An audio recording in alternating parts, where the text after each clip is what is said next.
now.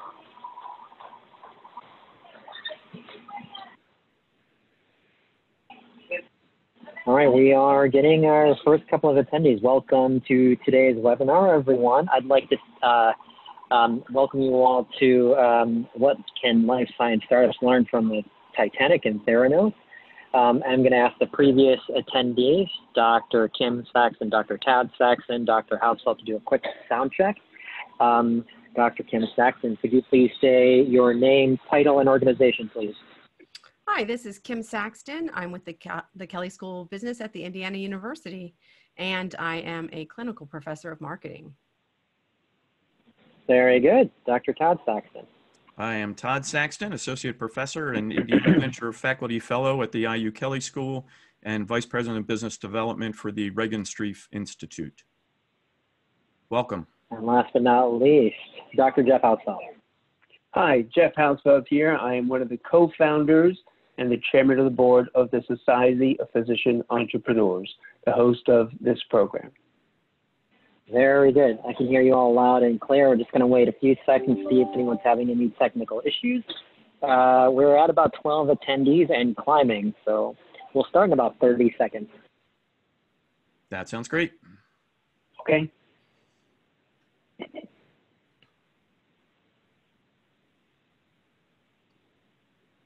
Ryan, you can't see All where right. people are tuning in from, can you? I'm curious who the farthest attendee from Indianapolis is tuning in at this point.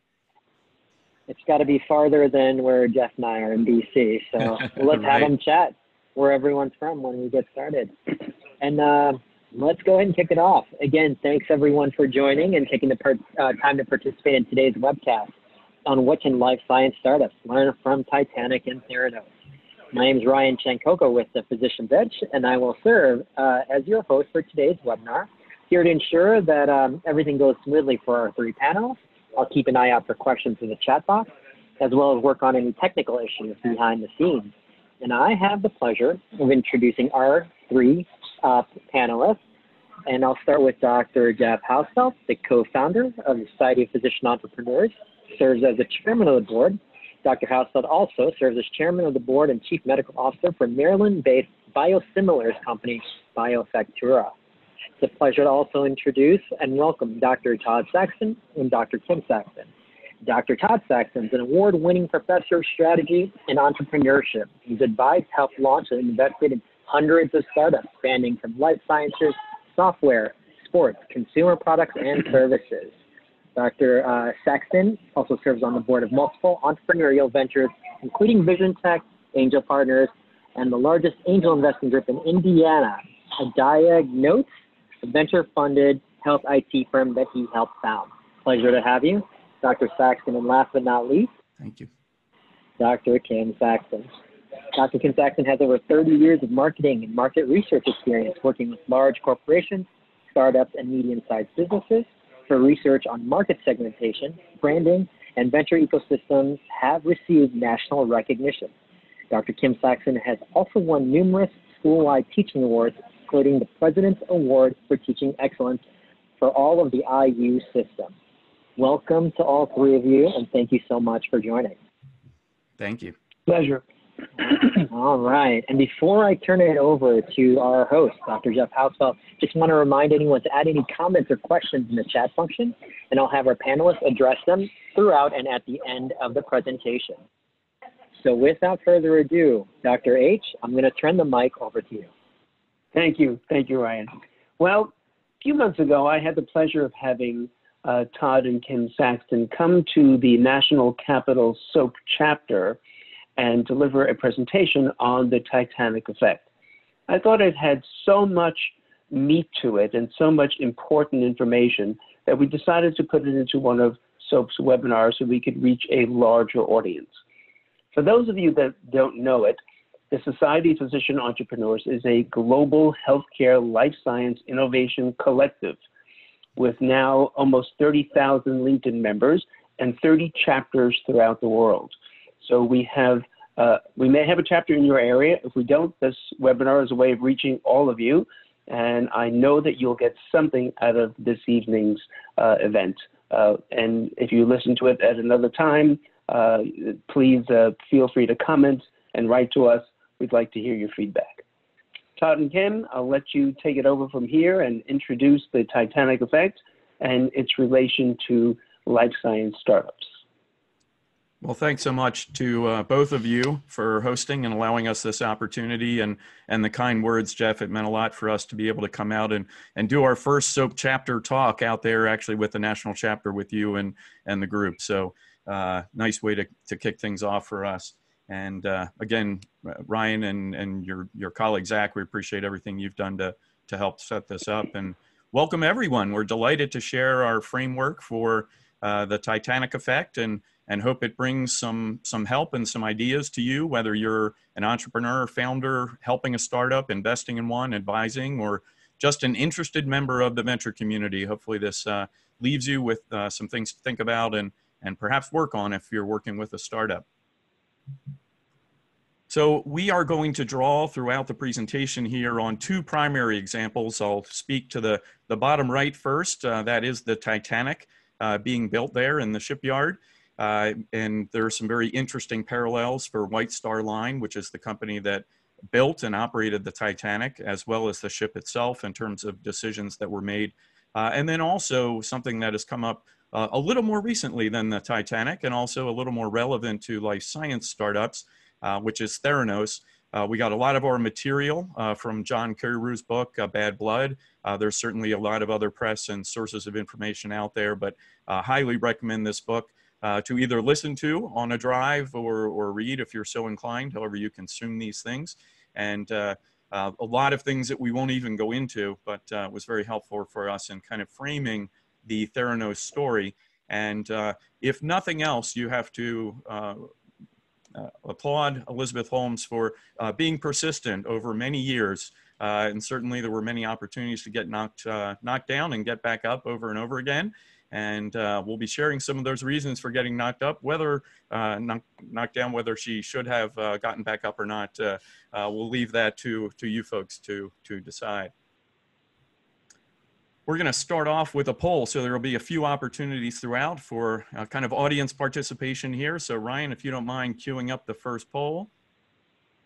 All right, so this is on the valuation for Theranos. Some of you probably know this, others may, this may be new information, but 5 categories here, all the way from the value of a Starbucks coffee up to $50 billion. So let's see what our audience says. And you know, Todd, it's very interesting when you see these numbers. It really speaks to the dichotomy between East Coast and West Coast thinking when it comes to company valuation. Yes, agreed. Yeah, let's not even talk about Midwest. Like still working on that $100 million. Yeah, at this stage, it was somewhere between a Starbucks coffee and maybe 100 million if you were in the Midwest. So. Right. All right, we're going to end it in about 5 seconds here, folks. So a couple last minute votes. All right, here we go. Survey says. All right. So we got kind of a broad spectrum there. Broad spectrum, and about a quarter of you actually had the right. It was over 9 billion, between 9 and 10 billion at final valuation. I think that round was about $450 million raised. And but a lot of value being created from, as what you will learn or may already know, not a lot of good science. So we'll kind of plow into that. Some of the icebergs that were created along the way of shaping Theranos through its journey, again, as well as the Titanic. So Ryan, thanks for running that poll for us. And I bet you the 9% that said Starbucks coffee were people who were investors. Or maybe that's today. Exactly, that's where it is today. And you know what? The sad thing is they paid for the cup of coffee. A lot of it. Yeah.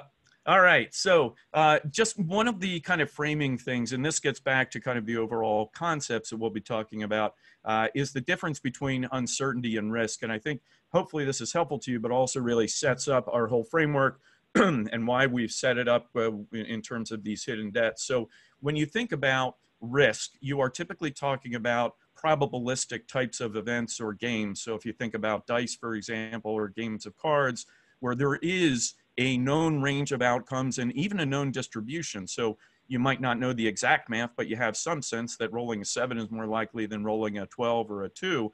And under normal circumstances, the distribution of outcomes is relatively known and you can place bets accordingly.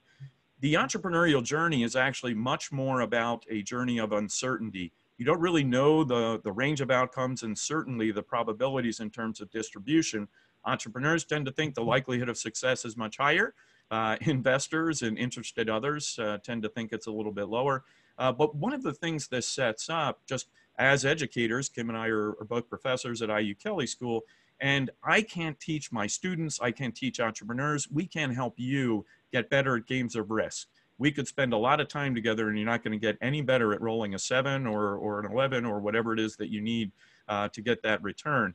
But we can help cultivate that sense of how to navigate uncertainty and develop some tools around that. So the Titanic Effect as a book and a lot of the teaching and other speaking we do is to help entrepreneurs and people who are active in the venture community get a little bit more comfortable with uncertainty, but also provide some tools that allow them to systematically navigate that uncertainty, hopefully without sinking. And that kind of sets a stage, I think, for the rest of the evening here.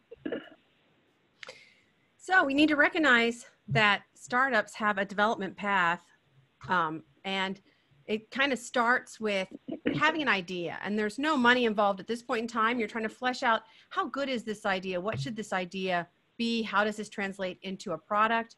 Eventually that leads you to a minimally viable product, the MVP, not like the football players, but the minimally viable product, and maybe even some first customers to test that and allow you to try and achieve product market fit. And that then leads into having a product that's replicable, and you are starting to build customers, and you start to talk about month on month income growth until you get to the place where you actually have a scalable product and a well-known business model. So, and that process can take, on the shorter side, 3 or 4 years. On the longer side, that could take 15 or 16 years is what we see in the life of startups. And that's because you are effectively trying to make progress on 4 domains at once. You have an idea. At the beginning, it's a question mark who the customers are going to be. You might not have any money, and it's not even clear if you have a team. Often it's just one person, sometimes more. And you're improving, expanding each of those things at the same time if you're going to have balanced growth. So you move to that MVP, you start to have customer trials. You've been putting some money in, some of your own money. FF is friends and family. And then you start to have a team. And eventually, in order to get to that scalable stage, you have to have a scalable product, most likely some outside funding, employees, advisors, and even multiple customers. Now, here in life sciences, often you need the outside funding before you get to the scalable product. So that's one place that's different, because particularly if you're going to go the regulatory path with the FDA, you're going to need a lot of money to build those actual product trials that prove it has safety, efficacy, and sometimes even a competitive effect. And that's before you ever see a customer. So trying to expand, what happens is there's decisions in front of you that have to be made. And honestly, you don't really know what the possible outcomes are going to be. Should you push forward with a phase 3 trial, or should you take a clinical investigator trial that's potentially funded by the NIH along the way? One means pushing for more money. The other means showing product efficacy. So you have to make these choices. And what happens is that you encounter these unexpected consequences.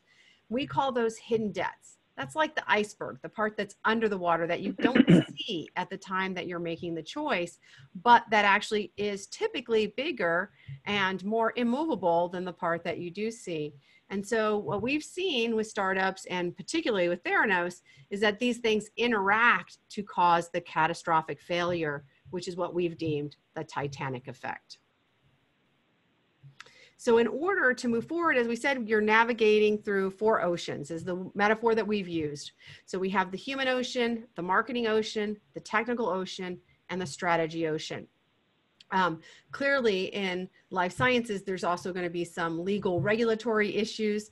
We kind of call those out in different places, and they could probably be, you know, giant oceans that could add on to this book. But for now, these are the domain of topics that we're going to talk about and cover with Theranos. And Todd's going to kick off with the human ocean.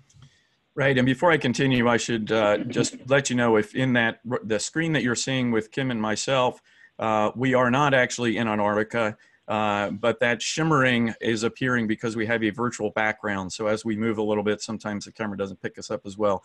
So it's not that the wind is blowing our hair and we're in sub-0 degree temperatures by an iceberg, although that would have been a nice effect. I think this is the best we could approximate. So what we're going to do in each of those oceans that Kim talked about is first talk a little bit about the White Star Line and the Titanic. What were some of the human deaths that they encountered?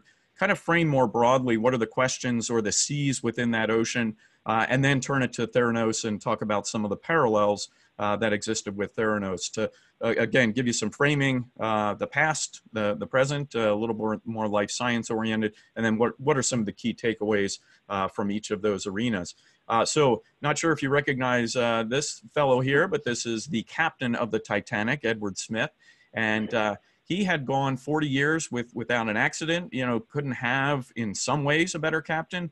However, many argue that that also led to perhaps a little bit of hubris, and maybe in the interests of speed, he was ignoring some of the iceberg warnings because he had never had a wreck. He had a lot of confidence in terms of what he was doing. And I think in terms of startups, you see kind of two different categories of founders. The ones that I worry about most are those one-hit wonders, the ones who have never had failure, haven't kind of had to experience that. And the startup journey is one that is full of false starts in some cases, false hope in other cases. And having some failure on the management team or founding team can actually be helpful to kind of learn from and leverage and help you better identify some of these icebergs. Now, in the absence of that, and we don't encourage anybody to go out and try to fail, maybe some of these ideas we'll be sharing tonight and in the book can help you identify those icebergs that other ventures have encountered without you having to suffer the personal experience. So the next set of folks we're going to talk about, so that's Christian Gustav Waltz, or Schwab, sorry, in the lower left corner. He was an investor who came in at one time when White Star Lines was struggling and bailed it out. The hidden debts associated with that was that the White Star Line had to shift their building of their ships to his nephew's shipyard, Harlan and Wolff. Now, still a reputable shipyard, you know, no third-class citizen in terms of building ships, but still was a major change and upheaval. And indeed, that was the shipyard that ended up building the Titanic and her sister ships.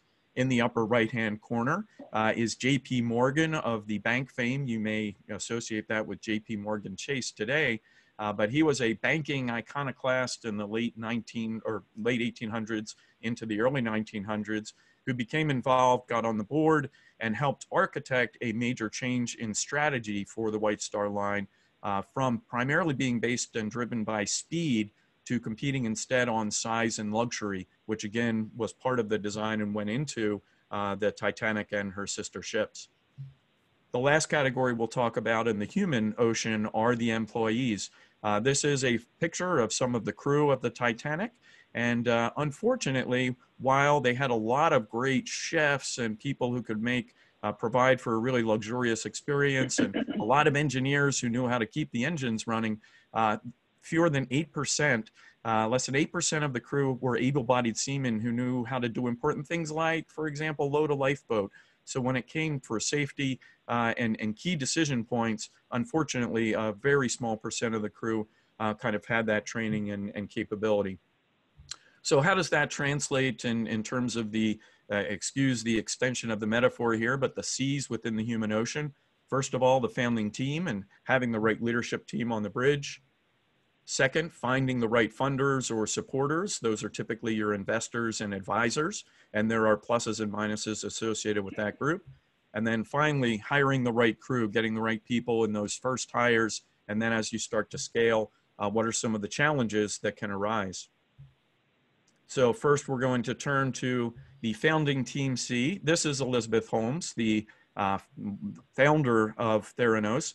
She actually did have a co-founder, which is kind of an interesting part of the story. His name was Shashank Roy, and he was kind of the technical side of the business, but increasingly got marginalized in very early stages. This is a quote when Elizabeth was 7 years old, and she was asked if she wanted to be the president of the United States because she was a very bright and ambitious kid. A family member asked her that, and she said, no, I think I'd rather be a billionaire, because if I'm a billionaire, the president will want to marry me. Interesting kind of choice in terms of motivation. And one of the things, one of the icebergs that we talk about is the misguided motivation and experience iceberg, that what you look for in founders and what's really galvanizing them. We very rarely see entrepreneurs who are successful because they want to make a lot of money. They're typically very passionate, particularly I think in life sciences, this is the case, about the problem that they're solving, whether that's the disease state or the solution, and being able to help people. And having that right motivation is really important. I mentioned a little bit about the kind of founding team and the what we call the dearth of diversity iceberg. And that founding team really has to have diverse voices being represented and being part of the decision team. This again is Holmes, and then her colleague who became president of Theranos later in its existence, Sunny Balwani, also happened to be sleeping with Holmes on the side, unbeknownst to many, and also became kind of two CIO roles, according to many who were there, the chief interrogator as well as the chief intimidator of the organization, in terms of really curtailing any negative press, any negative information about the lack of documentation, et cetera.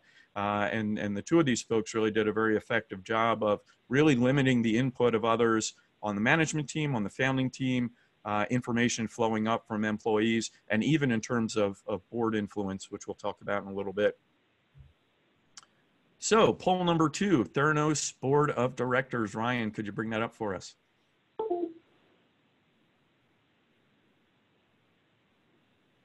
So the question here is, how many Theranos board members had medical device experience? If you're going to grow a company, raise hundreds of millions of dollars, grow to a valuation of 9 to 10 billion, pretty important component, right?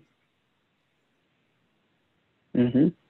Jeff, can you talk a little bit about what some steps you take, either early in kind of an informal advisory board, or perhaps as you're moving things forward, how you end up formalizing that board?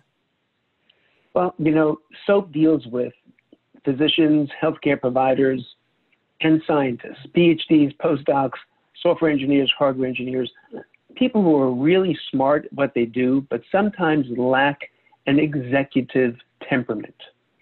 So in order to really make a company move forward and progress well, you have to be able to make the environment right for bees to make honey. And if they can't do it themselves, at least you have to fill your board with people that have been there and done that, so they can learn by example. All right, thanks for the poll results, and much better hit rate on this one. Yes, the answer is, believe it or not, 0. It sounds like more of you may be familiar with this part of the story, but really quite astounding, the amount of money that was raised and the intellectual kind of leadership that went into this without anybody knowing something that is so core to the business. So let's move on. Ryan, yeah, close that out. Thanks. All right. So in the investor advisor seat, these are just a couple pictures. You know, Henry Kissinger was on the board, another Secretary of State, Schultz, rear admirals in the Navy. And yet when you look back in retrospect, they were not very involved. This is from Med City News. Incurious is the word they used. Didn't have actually a lot of voting power. Excuse me. Elizabeth Holmes really engineered the operating agreement to increasingly overvalue her relative votes compared to the boards, to the point where they actually really didn't have a lot of voting power over her, even though there were many points where they could have intervened. So again, not what a good startup needs in terms of a board, both in terms of experience and areas of expertise. but also in terms of playing an active role in terms of corporate governance and helping guide the organization. In fact, Dr. H, you recently had some experience with George Shultz's grandson, right? And about the role he tried to play. Yes, at the last World Healthcare Congress where I presented, the grandson of George Shultz was there to talk about his role in being the whistleblower at Theranos. And it was very interesting that his grandfather really didn't believe him. And he was ostracized from his family for a long time during this investigation that really was delayed because everyone thought that Theranos was just fine. No one was willing to take a peek under the covers. Yeah, exactly. Thank you. Great. I wish I could have heard that story live. I'm sure it was fascinating. Mm-hmm. And the fact that he can still speak about it is a testament to him as well. All right, so we're going to talk a little bit now about the employee C. The first one, and this, believe it or not, goes almost 10 years before the S hit the fan, so to speak. And this is their first really acting chief financial officer, and really the only real chief financial officer they ever had who had insight into kind of that peeking under the covers, so to speak. And this is pretty much what he was told is, yeah, we got these hockey stick forecasts of these pharmaceutical firms coming in, providing hundreds of millions of revenue. We're raising money about it, but that's magic. We can't tell you the magic. We can't show you the contracts. So he lasted about 8 months in 2005, 2006. Before he just said, look, if you're not going to offer me transparency into the numbers. But unfortunately, that was not a unique event. This was a pattern that recurred very consistently. This is Elizabeth Chung, who was involved in the lab side of things and ended up being another whistleblower who helped really bring things to light. But there was this kind of pattern, what we refer to in the book as this almost crazed culture of misinformation, disinformation, and intimidation within the culture that really had people scared. Even after leaving the organization, they had very constraining non-competes and things that kept them from being comfortable divulging information and really literal threats levied against folks who had information and might have hinted that they were willing to share it. So again, this crazed culture, being careful of how you are involving employees with different types of information, and also creating a culture of openness, increasingly, not just in life science, but in tech and other types of startup cultures, getting your employees involved, energized, and contributing to decision-making is critical to making good and effective and fast decisions. And having that culture of a lack of real information kind of moving up through the organization is certainly a big iceberg to be aware of. So before we move on to the marketing side, Dr. H, you want to talk a little bit about some of the human debts that you've seen or perhaps even encountered in your experiences? I think that the most important thing that people have to recognize is that every employee has value. The thing is that you have to understand how to identify that value. And many times we're not good at that. Yeah. So look at everyone who's there and understand what they bring to the table, nurture that, and focus their efforts so that it really propels the organization. That's a skill that takes some time to develop in scientists and healthcare providers. Yeah, that's a great point. Observation. Yeah, thank you. So let's talk a little bit about marketing debts on the Titanic. And okay, sorry about that technical challenge trying to figure out where the forward button is. Now I think I figured it out. Okay, so we have here the 3 different kinds of berths that were on the Titanic. As you can see, the first was very luxurious. The second class was actually pretty nice. In terms of cost, that first class cabin would have cost about $100,000 today, all the way down to the 3rd class berth. Well, one of the challenges that a lot of startups encounter is not being able to pick a single segment to focus on, a segment of customers for whom you want to be perfect.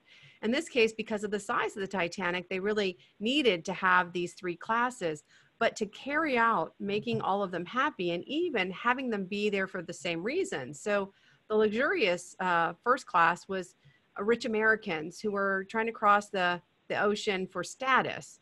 The second class was the more like the landed gentry in Europe and the UK who had business to do and they needed to get across the seas. And the third class were immigrants who were hoping to get to the United States and the promised land and improve their prospects. And those folks came from 33 different countries, predominated by Ireland and the Scan countries. So, I mean, quite a marketing marvel in 1912, but also not super successful. They only sold out about 50% of the capacity of the boat, 70% of third class and 40% of first and second class, which ultimately ended up being a good thing because when you go down, there were fewer people to go down. So the C's in the marketing ocean, the first is the segmentation C. Know who your customer is. Pick the right passengers, we say, to get on the boat and try and make those passengers really super happy. The second C is the positioning C, which is why do they think they're here? What did you tell them they were going to get? What are the benefits that you are providing? Which is really about making sure that those passengers are on the right ship. And the last one is the technical C, and there's a tactical C. There's a lot of things in marketing that are tacticals we have to implement. And so this is about making sure they can find out about you through promotions and also making sure they can pay for the passage via your pricing approach. So we have Theranos poll number 3, Ryan.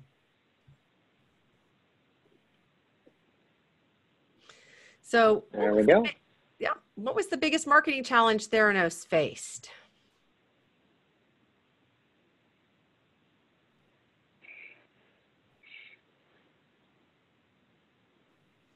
Dr. H, let me ask you while we're waiting for the audience votes here. You know, I think there are some who would argue, well, in med devices, molecular kinds of progress, you can't start marketing or selling anything until it's been all the way through, you know, the FDA approval process, et cetera. And there certainly are limitations as to what you can do, but what's your perspective essentially on when marketing and sales might be able to get productively involved in a life science startup? So Todd, this is interesting because this is really one of the premises for which SOAP was founded. You know, docs, for the most part, you know, really had not a lot to do with innovation of new healthcare diagnostics or therapeutics or devices. We were, you know, consultants. We really didn't bring it from the napkin to the patient until recently. And because of that, a lot of companies went out there and thought they had the greatest widget that would help people, but really did not understand unmet need. And that's really what was one of the driving reasons for SOAP, was not only to teach physicians how to be good entrepreneurs, but to integrate us into the greater entrepreneurial ecosystem so that if you're a company that thinks you have a good idea, you check it against doctors and healthcare providers that know what they have in our toolkit. We know what we have, we know what we're missing, and we know what patients need.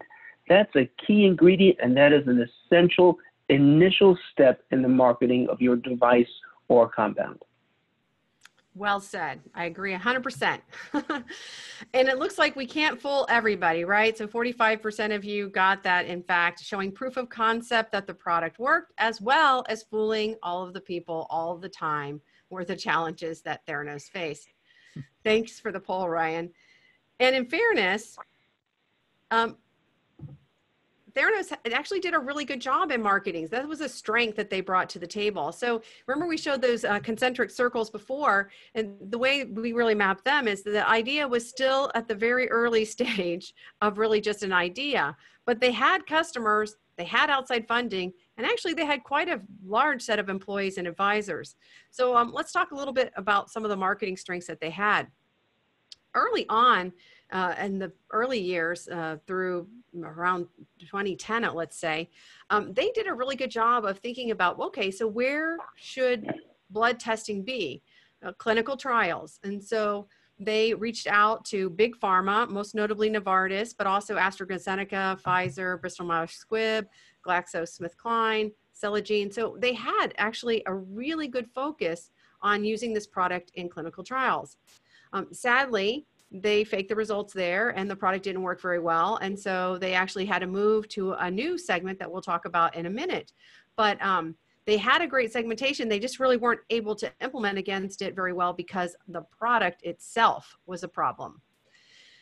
Positioning was also a strength. Often startups don't know what category they belong to. They don't really know, back to that idea of unmet need, what makes them different and valuable. But they knew right from the start that the key thing was the blood tests that just need a drop. And that was the mantra that focused all of the R&D, all of the marketing, all of the fundraising, everything. In fact, Elizabeth said, I think the minute you admit that you have a backup plan, you've admitted that you are not going to succeed. And she never had a backup plan, and she never backed down from this idea of the blood tests in a drop. So they were laser focused. And then we can talk about the tactical C. And I want to leave with this quote, which is, you don't have to do something like this without embracing failure constantly. Our approach is to take the most swings at the bat. That way we'll get the most home runs. We'll also get the most strikeouts, and we're not just going to make the same mistake twice. Well, or maybe we would. It's hard to say, because they moved from the segment of the big pharma to retailers. And this was actually pretty brilliant, and a thing that we often suggest in the iceberg that's sales process not scalable. You can't sell to individual customers easily. You want to partner with somebody who has access to customers. And in fact, they got Safeway to invest $350 million in creating the infrastructure to distribute their product, which is really brilliant, as well as Walgreens put it into 41 stores. But sadly, about that same mistake, they were still faking the results. And so marketing can't save a company that has a missing product. Dr. H, you want to add anything about marketing? I think marketing should be viewed as a look into human behavior. And as healthcare providers, we understand that fairly well, but not in terms of what drives the opinions and the buying practices of the consumer. So you have to think of value and utility, and many of us don't understand those concepts, but it's important for us to learn it and not to be stuck like a deer in headlights when someone starts talking to us about marketing. I love it. All right, Ryan, let's pop up our Titanic facts. Here's a poll for you. How many rivets did it take to build the Titanic? And most of you probably know this, but rivets are the things that hold pieces of metal together if you're not using duct tape.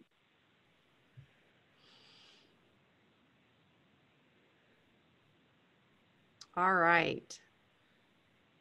So what challenges have you seen, Dr. H, in terms of actually creating products? Well, a lot of times you don't know how many rivets you're going to need. Or what type.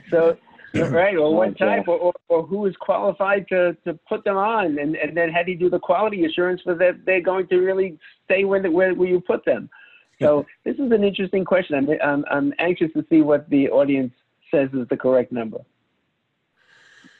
Again, we're batting close to about 50%.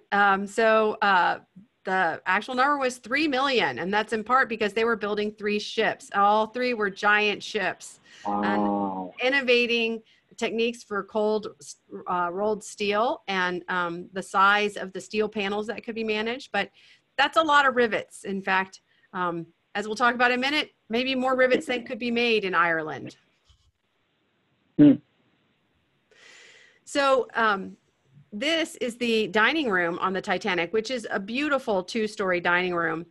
Sadly, it was not part of the original plans, but at some point in time, as someone was thinking about how do we make this luxurious experience for our first-class passengers, they decided that they should have a 2-story dining room, which would be great, except that they didn't think about what was below the dining room, which turned out to be the bulkheads for the watertight compartments. In order to make this a 2-story dining room, the bulkheads had to be lowered by 2 feet. And The way that the iceberg hit, it ripped open the side of the boat and 6 watertight compartments.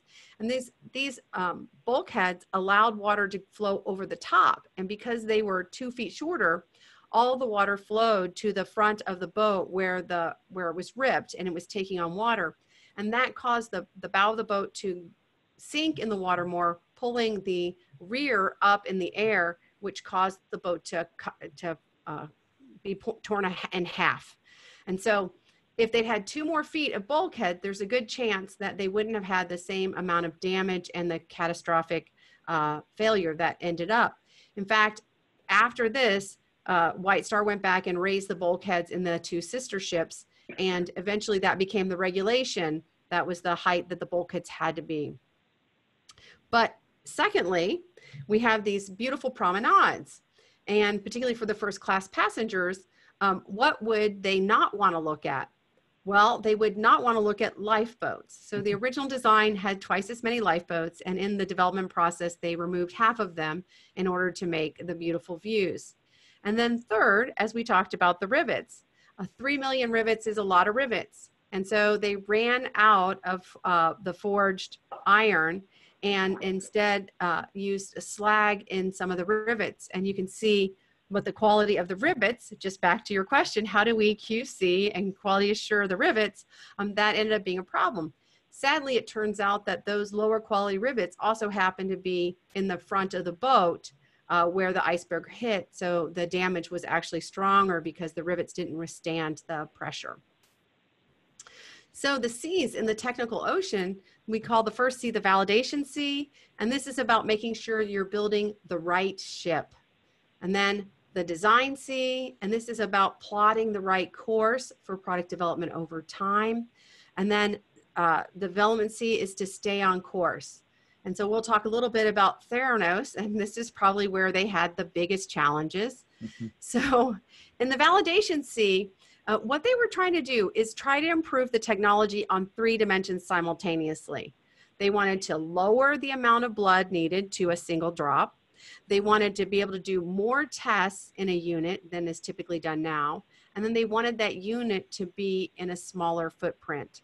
So some people suggest that if you're going to innovate, that you need to be able to bring 10 times the functionality of current solutions. Other people might suggest it's 5 times the functionality. Some startups, I just encourage them to get any increase in functionality. I think this was maybe like 100 times the functionality. Imagine if they had actually done any one of these, if they could put more tests in a machine, if they could have made the machine a smaller footprint, if they could have reduced the blood. But to do all 3 simultaneously was really an unnecessary solution and was an overdo and overspend when you think about the amount of money they invested in coming up with this product, which is called, this is the 2nd generation, the mini lab, which they called a sample processing unit, but clearly was at the root of their problems. The second is in the design C. And we usually talk about missing mock-ups, that people rush right from an idea to a product without that intermediate stage of, well, what would this look like? Well, just to put this in perspective, the unit on the left is the Siemens unit that the unit on the right, the Theranos unit, was trying to replace. That bad guy on the left looks like 2 Xerox machines. These are the dimensions here. And to think that this guy on the right could do all the things that the guy on the left could do is kind of a big leap of faith. And third, in the development C, there was no future product. Like, they essentially took what might have been considered a minimally viable product and tried to turn it into a platform and a product line. Now you see what the 2nd generation product looked like. Looks a lot like the 1st generation product. So normally you need to have a development plan for continuous improvement over time. When you haven't even validated the science in your basic product and you have no development plan going forward, you are definitely doomed to failure. So I'll let Todd talk about the strategy C. Any other comments in the technical arena, Dr. H, before we move on to strategy and close things out? Well, I think in the technical arena, I usually tell entrepreneurs that a company has 5 major assets: people, money, technology, data, and time. As you get older, time becomes the most valuable asset. But that technology and data portion of it is really the key to having really great tools and great products that will help society improve their health and improve their lives. So whatever you do, don't shortchange yourself on the technology and what it takes to get great science. Yeah. All right. And I know we're coming to the closing time, so Todd's probably going to do this at lightning speed. I'll cover it quickly. So coming back to the White Star line, as I kind of hinted at with the Captain Smith, the history of White Star Line was really grounded in speed. That's the Blue Ribbon Award, which they won multiple times in the 1870s and 80s for having the fastest passage across the Atlantic. It was a big change in the organizational DNA to move from speed to size and luxury. If you also look at kind of that DNA and some of the history, they actually had a history 2 ships, the Taylor in the upper left there on its maiden voyage, the Atlantic, which lasted about 17 voyages, where technology interacted with the lack of crew training to literally sink the ship. So unfortunately, the Titanic wasn't the first example of the White Star Line's inability to integrate new technology, train the crew appropriately, and then deliver essentially the marketing promise. And that's what strategy is all about. It's about that integration across the different elements of a startup that need to be coordinated. So in the case of Theranos, as Kim shared and we'll talk about, the product was well behind the marketing in terms of selling programs, partnering with others, behind the fundraising, and certainly behind the hiring of employees, et cetera. So there was this kind of unbalanced growth in one dimension and that incomplete integration of planning across the three. But in addition to that, knowing and setting up metrics for where you are, where you're heading, making sure the organization is meeting those metrics, being able to document that. Even after CMS came in and did a thorough evaluation of Theranos facilities and issued a 150-page plus report, they were only able to address 2 out of 46 critical flaws in their data capture process and reporting. And that's why they ended up getting shut down. So they actually had a chance. They were given a chance to say, look, here's the punch list of things you need to address. And they were only able to address 2 out of 46 of them. So that accountability spread throughout the organization is something that companies have to grow into, never really existed at Theranos. So again, coming back to what Kim shared, you know, it was still in the idea stage in terms of a product where everything else had moved to much more aggressive growth and scaling. We do see some other examples for example, where the product and the funding far exceed feedback from the marketplace. Dr. H, this gets back, I think, a little bit to some of the perhaps ill-conceived ideas in the medical space of life science, quote, innovations that never really got to the customers, the clinicians for input about how something might work out of the lab and into practice. So making sure there's that balance of getting outside market input. And then you do see the startups that are very sales focused, perhaps founded by a sales and marketing person that goes out and gets a lot of customers before they have anything else. And that's another pattern that can be unbalanced. So these are 3 different kind of models, if you will, of unbalanced strategic activity. You need to have that balance across all the dimensions that we discussed. All right, our final poll. So Ryan, if you could bring that up for us. There's no right answer here. This is an opinion, but Got is Game of Thrones in Theranos. So if Holmes were a Game of Thrones character, who do you think she would be? This is by far my favorite poll question so far. Dr. H, are you a Game of Thrones fan? I am. Lots of good characters, only some of which are represented here.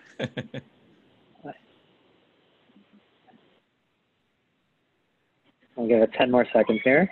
All right, sounds good.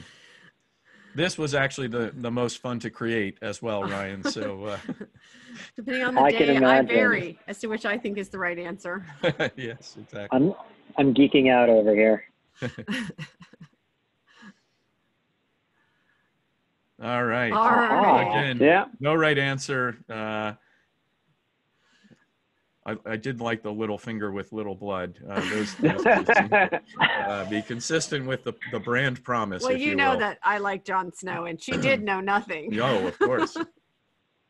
All right. And Dr. H, I'm curious, which one did you go with? I went with Cersei Lannister. All right. Yeah. All right. I think most appropriate, although hopefully there's no walk of shame coming up. Right. All right. So one thing quickly on strategy before you move on. yeah, please. Is I would tell my entrepreneurial colleagues, do not trust strategy to outside consultants. You can use outside consultants, yep. but this is your lifeblood. This is the reason that people gave you funding to make a company and make a product. Understand the market and really have a strategy that is concise, that is surgically precise, and that has some backfalls in case the first strategy doesn't work. What, a plan B? Plan B. Exactly. All right. Well, we are wrapping up here. So again, what we want to avoid is pictured here in the middle. We're hoping that at least some of these ideas might help you bring your journey to a successful conclusion, or those that you work with. Again, thanks for all of you for your time in setting this up, and really like to turn it over to you, Dr. H, for any closing comments. That said, here are our email addresses, so tsaxton@iu or mksaxton@iu.edu. Please feel free to reach out directly, and we'd love to hear from any of you, any feedback, positive or negative, but particularly if there are any ways we can be of help, we'd be delighted to do so. And if you subscribe to the newsletter, we do send out a weekly blog post with our latest musings about how the ideas are applied to startups. Well, thank you, Todd, and thank you, Kim, for another great presentation. Thank you, Ryan, for putting this all together. The Society of Physician Entrepreneurs stands at the crossroads of innovation and commercialization, which can be both an exciting and very scary place to stand.